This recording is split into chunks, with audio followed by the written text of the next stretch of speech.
अस्सलाम वालेकुम friends, welcome back to my channel Laiba health tips. Friends, अगर आप दांत चमकाने के लिए हर काम आजमा कर नाकाम हो चुके हैं तो अब मज़ीद कुछ करने की ज़रूरत नहीं।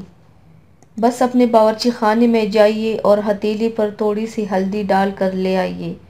इस हल्दी के साथ बिल्कुल इस तरह ब्रश करें जैसे आप टूथ पाउडर से ब्रश करते हैं और ब्रश करने के 3 से 5 मिनट बाद अच्छी तरह कुली करें। बस ये वही जादुई फार्मूला है जो देखते ही देखते आपके दांतों को मोतियों की तरह चमकाएगा। ये फार्मूला दांतों को चमकाने के लिए इंतहाई कारगर है और ख़ुसूसन वो लोग जो सिगरेट नोशी या बकसरत चाय या कॉफ़ी की वजह से अपने दांतों को बदनुमा बना चुके हैं, उनके लिए ख़ास तोहफ़ा है।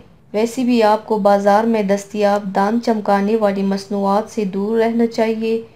इनमें आमतौर पर पेरोक्साइड केमिकल शामिल किए जाते हैं जो दांतों के बैरूनी एनमल की कमज़ोरी का बायस बनते हैं और उनके मुसलसल इस्तेमाल से दांतों की हसासियत और दर्द का मसला पैदा हो जाता है।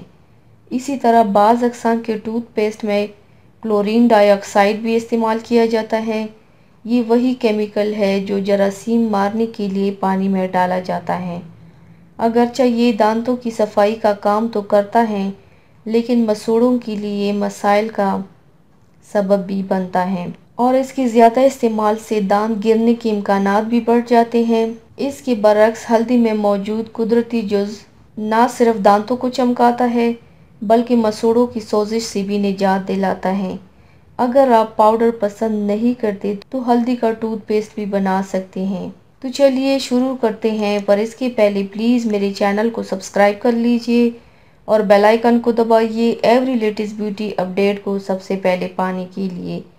इसके लिए आप लोगों को चाहिए 1/4 चम्मच हल्दी में 1 चम्मच का 8वां हिस्सा नारियल का तेल मिक्स कर लें और इसे आम टूथपेस्ट की तरह ब्रश के साथ दांतों पर इस्तेमाल करें। हल्दी से ब्रश करने के बाद आप अपने आम टूथपेस्ट से मामूल के मुताबिक दांतों की सफाई कर सकते हैं ताकि मुंह से हल्दी की अज्जा पूरी तरह साफ हो जाएं। तो व्यूवर्स, थैंक्स फॉर वाचिंग। मेरी वीडियो को लाइक और शेयर ज़रूर कीजिएगा। मिलते हैं एक और नई वीडियो में, तब तक के लिए अल्लाह हाफिज़।